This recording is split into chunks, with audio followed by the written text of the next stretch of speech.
Hi friends, welcome to not వైద్యం. మమ్మల్ని ఎంతగానో ఆదరిస్తున్న మా ప్రేక్షకులకి, మా సబ్స్క్రైబర్స్కి మా హృదయపూర్వక ధన్యవాదాలు. మీరు ఎలాంటి సమస్యలతో బాధపడుతున్నా, ఎలాంటి వ్యాధులకు గురైనా మా కామెంట్ ద్వారా తెలియజేయండి. తప్పకుండా చక్కని చిట్కాలు ఇస్తాం.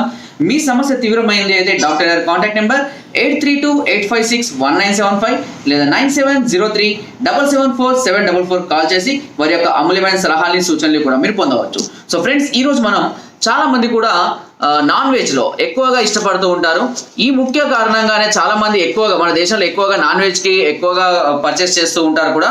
అయితే ఒక నాన్ వెజ్ లో మాత్రం, అంటే నేను చెప్పబోయే ఆ నాన్ వెజ్ లో మాత్రం అధికమైనటువంటి ప్రోటీన్స్ ని కలిగి ఉండడమే కాకుండా శరీరానికి మేలు చేస్తూ ఉంటుంది. అంతేకాకుండా మగవారి యొక్క సామర్థ్యాన్ని, వీర్యకణాల సంఖ్యను పెంచడంలో దీని పాత్ర చాలా ఎక్కువగా ఉంటుంది. సో ఆ నాన్ వెజ్ ఏంటి అంటే మీకు అందరికీ తెలిసిందే, మీ అందరికీ అందుబాటులో ఉండేదే పచ్చి రొయ్యలు. అవును, పచ్చి రొయ్యల సుమారుగా అన్ని రకాల ఖనిజాలు, అన్ని రకాల విటమిన్స్, అన్ని రకాల కార్బోహైడ్రేట్స్, ప్రోటీన్స్ కూడా అన్ని రకాల ప్రోటీన్స్ అందేటటువంటి ఒకే ఒక్క నాన్ వెజ్ రొయ్యలు. ఇందులో ఎలాంటి డౌట్ లేదు. కొన్ని ఐటమ్స్ వల్ల కొన్ని ప్రోటీన్స్ మాత్రమే మనకు అందుబాటులో ఉంటాయి. బట్ రొయ్యల్లో మాత్రం అన్ని రకాల ప్రోటీన్స్ అందుబాటులో ఉంటాయి. ముఖ్యంగా ఇందులో కాల్షియం, ఫాస్ఫరస్, ఐరన్, అదేవిధంగా జింక్, తర్వాత అయోడిన్, విటమిన్ B2 బలానికి కావాల్సిన, అదేవిధంగా నికోటిన్ యాసిడ్స్ అని, మెగ్నీషియం అని, ఇవన్నీ కూడా కండరాలకు మంచి బలాన్ని చేకూర్చడానికి చక్కగా పనిచేస్తుంది. దీనివల్ల మనిషి దృఢంగా, ధాతు పుష్టితోటి చాలా బలంగా కూడా తయారవడం జరుగుతుంది. అంతేకాకుండా చెప్పినట్టుగా అన్ని రకాల ప్రోటీన్స్ కూడా ఇందులో అవైలబుల్ ఉంటాయి. కాబట్టి నేరుగా ప్రోటీన్స్ అనేది శరీరానికి వెళ్ళడం వల్ల శరీరం యొక్క రోగ నిరోధక శక్తి అనేది చాలా విపరీతంగా పెరిగిపోతూ ఉంటుంది. అంతేకాకుండా అతి ముఖ్యమైనటువంటి మగవారి సామర్థ్యాన్ని, అదేవిధంగా వీర్యకణాల సంఖ్యను పెంచడానికి అతి ముఖ్యమైనటువంటి ఒమేగా ఫ్యాటీ ఆమ్ల, ఒమేగా 3 అని ఉంటుంది. సో ఈ ఒమేగా ఫ్యాటీ 3 ఆమ్లాన్ని ఈ కేవలం రొయ్యల్లో మాత్రమే, అంతేకాకుండా సాల్మన్ ఫిష్లలో కూడా మనం చూడవచ్చు. అన్ని రకాల ఫిష్లలో కూడా ఇది అవైలబుల్ గా ఉండదు. ఈ ఒమేగా 3 ఫ్యాటీ ఆమ్లాలు కేవలం రొయ్యలలో మాత్రమే పుష్కలంగా ఉంటుంది.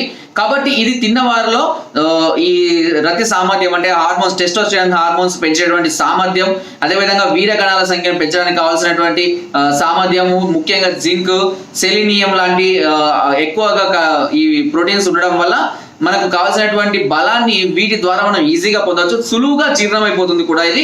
కాబట్టి శరీరానికి కూడా త్వరగా రావడం జరుగుతుంది. ముఖ్యంగా మనిషి యొక్క సామర్థ్యాన్ని పెంచడంలో కానీ, వీర్యకణాల సంఖ్య పెంచడానికి ఒమేగా ఫ్యాటీ 3 ఆమ్లం, అదేవిధంగా జింక్, సెలీనియం లాంటి ఖనిజాలు చాలా అవసరం మనకు. ఇవి నేరుగా మనము రొయ్యల ద్వారా నుంచి తెచ్చుకోవచ్చు. ఇకపోతే మనకు ముఖ్యంగా కావాల్సినటువంటి శరీరం, కొంతమందిలో ఏమవుతుందంటే వయసు పడిన కొద్దీ సుమారుగా 40 దాటగానే స్త్రీలలో కానివ్వండి, పురుషుల్లో కానీ ముఖం మీద ముడతలు రావడము, చేతులు కూడా ముడతలు రావడం అనేది జరుగుతూ ఉంటుంది. 50-60 సంవత్సరాలు దాటిన తర్వాత ఇంకా ఆ సమస్య ఎక్కువ అవుతుంటుంది. ఆల్మోస్ట్ మీ ముసలివాళ్ళు అవుతున్నాం అనుకుంటారు. కానీ మీరు కొంత అబ్జర్వ్ చేయండి, పల్లెటూరులో కొంతమంది ముసలి వాళ్ళకు ఇలాంటి ముడతలు అనేవి ఉండవు. దీనికి కారణం ఏంటంటే వీళ్ళు ఎక్కువగా రొయ్యలు లాంటివి తింటారు అని ఒక అధ్యయనంలో తేలింది.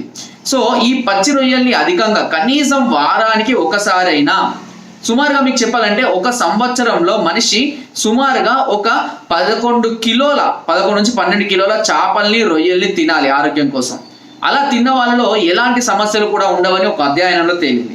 సో మీరు కూడా ఇప్పటి నుంచి ఈ రొయ్యలు, ఎక్కువగా నాన్ వెజ్ ప్రియులు, ఈ రొయ్యల్ని కనుక సుమారుగా వారానికి ఒకసారి చొప్పున పచ్చి రొయ్యల్ని కనుక తీసుకొచ్చుకొని మీకు ఇష్టం ఉన్న పద్ధతులు, ఇక వంటల గురించి యూట్యూబ్లో కొడితే మనకు 1,00,000 రకాల వంటలు వస్తాయి. సో బాయిల్ చేసి కానీ, కుక్ చేసుకొని కానీ, ఫ్రై చేసుకొని కానివ్వండి, గ్రిల్ చేసుకొని మీ ఇష్టం ఉన్న విధంగా తినొచ్చు.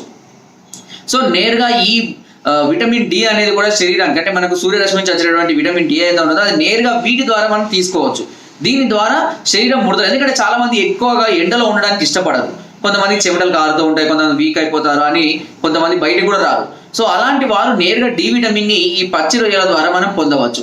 అంతేకాకుండా దీనిలో ఎక్కువ శాతం కనుక వాటర్ కంటెంట్ ఎక్కువగా ఉంటుంది కాబట్టి ఇది త్వరగా డైజెషన్ అవ్వడానికి ఉపయోగపడుతుంది. అంతేకాదు గుండె సంబంధిత ప్రాబ్లమ్స్ ఉన్న వాళ్ళు, ముఖ్యంగా హార్ట్ అటాక్స్ కానివ్వండి, లేదంటే బ్లడ్ సర్క్యులేషన్ సరిగ్గా లేకపోవడం వల్ల కానివ్వండి, ఇలాంటి సమస్యలతో బాధపడుతున్న వాళ్ళు, లో బీపీ, హై బీపీ ఇలాంటి సమస్యలతో ఎక్కువగా ఉన్న వాళ్ళు, శరీరంలో చెడు కొలెస్ట్రాల్ అధికంగా ఉన్న వాళ్ళు ఈ రొయ్యల్ని తరచుగా తినడం వల్ల గుండెకు మంచి బలాన్ని చేకూర్చడానికి చక్కగా ఉపయోగపడుతుంది. కొంతమంది చిన్న విషయాలు వినగానే గుండెదడ రావడం, ఆయాసం రావడం ఇలాంటివి అవుతుంటాయి.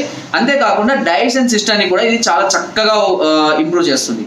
సో ఇన్ని రకాల పోషక విలువలు కలిగినటువంటి, ఇన్ని రకాల విటమిన్స్, మినరల్స్, కార్బోహైడ్రేట్స్, ఖనిజ సంపద, అన్ని రకాల కలిగినటువంటి ఈ రొయ్యల్ని తినడం చాలా చాలా చాలా అవసరం. ఇప్పుడు ఈ కరోనా సిచ్యువేషన్లో ఇమ్యూనిటీ పవర్ని పెంచుకోవడానికి ఇంకా చాలా అవసరం. అయితే కొంతమంది వేడి శరీర తత్వం కలిగిన వాళ్ళలో ఈ రొయ్యలు కొద్దిగా వేడి తత్వాన్ని కలిగి ఉంటాయి. ఎందుకంటే ఇన్ని ప్రోటీన్స్ మన శరీరానికి డైరెక్ట్ గా ఇవ్వడం వల్ల శరీరం కొంచెం వేడి తత్వాన్ని కలిగిస్తూ ఉంటుంది. కాబట్టి వేడి తత్వం అధికంగా ఉన్న వాళ్ళు మాత్రం వీటిని తక్కువగా తీసుకోండి. లేదా దానికి ఆల్టర్నేట్ గా కాంప్లిమెంటరీస్ అంటే మజ్జిగ తాగడం కానివ్వండి, నిమ్మరసం తాగడం కానివ్వండి, కొబ్బరి బొండలు తాగడం కానివ్వండి, నీరు ఎక్కువగా తీసుకోవడం కానివ్వండి, సబ్జా కానివ్వండి, ఇలా చలవ చేసే వాటిని తీసుకుంటూ దాన్ని మేనేజ్ చేసుకోవచ్చు. సో ఈ విధంగా మీరు కనీసం నెలలో ఒక 4 సార్లు అయినా ఈ రొయ్యల్ని, పచ్చి రొయ్యలు కనుక తీసుకుంటూ ఉంటే తప్పకుండా మీకు మంచి హెల్త్ అనేది చాలా ఇంప్రూవ్ అవుతుంది. ముఖ్యంగా చిన్న పిల్లలకు తినిపించండి. చిన్నపిల్లలు అంటే 4-5 ఇయర్స్ చిన్నపిల్లలకు తినిపించండి. చాలా మెదడు కూడా వాళ్ళు చాలా షార్ప్ గా తయారవుతారు. బ్రెయిన్ కూడా చాలా యాక్టివ్ గా ఉంటుంది. చాలా యాక్టివ్ గా బాడీ కూడా ఉంటుంది. పిల్లలకు కూడా మంచి ఆరోగ్యాన్ని కూడా కలిగిస్తుంది. చాలా బలవర్ధకంగా తయారవుతారు. చిన్నపిల్లలు కానివ్వండి, ఆడవాళ్ళు కానివ్వండి, పెద్దలు కానీ, చిన్నలు ముసలు, అది ఇదే లిమిట్ లేకుండా అన్ని రకాల రొయ్యల్ని తినొచ్చు. అది డ్రై కాదు, పచ్చి రొయ్యలు తినడం వల్ల మనకి ఈ సమస్యలన్నీ కూడా పూర్తిగా తగ్గిపోవడం జరుగుతుంది. సో ఫ్రెండ్స్, ఇవాటి నుంచే మీరు స్టార్ట్ చేయండి. నాకు ఒక చిన్న కామెంట్ కూడా వచ్చింది. ఏంటంటే, నేను చెప్పిన వీడియో చూసి చాలా రకాల మెడిసిన్స్ గురించి చెప్తుంటాను. ఏ రోజైతే నేను ఏ మెడిసిన్ గురించి చెప్తానో ఆ మెడిసిన్స్ ఆ 1-2 రోజులలో చాలా ఎక్కువగా సేల్ అవుతున్నాయని నాకు ఒక 2-3 షాప్ల వాళ్ళు ఫోన్ చేసి చెప్పారు. సో అంటే నా వీడియోస్ కి చాలా మంది అలా అట్రాక్ట్ అవుతున్నారు. దానికి కారణం దాని యొక్క మంచి ఫలితాలు రావడమే. సో మీరు కూడా ఇవాటి నుంచి రొయ్యల సీజన్ ఫుల్ గా పెరుగుతుందని నేను అనుకుంటాను. ఎందుకంటే ఈ టైంలో దాని గురించి తెలియని వాళ్ళు ఇప్పుడు ఈ వీడియో చూసి తెలుసుకుంటారని, వాడుకుంటారని. అండ్ ఇంకొక ముఖ్యమైన కారణం కూడా ఉంది దీనికి. ఏంటంటే, హెయిర్ ఫాల్ సమస్య ఉన్న వాళ్ళకు కూడా ఈ రొయ్యలు చాలా చక్కగా పనిచేస్తాయని కూడా నేను తెలుసుకున్నాను. సో నాకు కూడా కొంచెం చిన్న చిన్న ప్రాబ్లమ్స్ ఉన్నాయి హెయిర్ ఫాల్ గురించి, నేను కూడా వాడుతున్నాను. సో అది క్యూర్ అయిన తర్వాత దాని గురించి కూడా మంచి రెమెడీ మీ ముందుకు తీసుకొని రావడం జరుగుతుంది. సో ఫ్రెండ్స్, నా వీడియో కనుక మీకు నచ్చినట్లయితే ఒక లైక్, ఒక షేర్ చేయండి. మరిన్ని వీడియోస్ కోసం సబ్స్క్రైబ్ చేయడం మాత్రం మర్చిపోకండి. మీ అమూల్యమైన సలహాలని, సూచనలు నాకు కామెంట్ ద్వారా తప్పకుండా తెలియజేయండి. Thank you.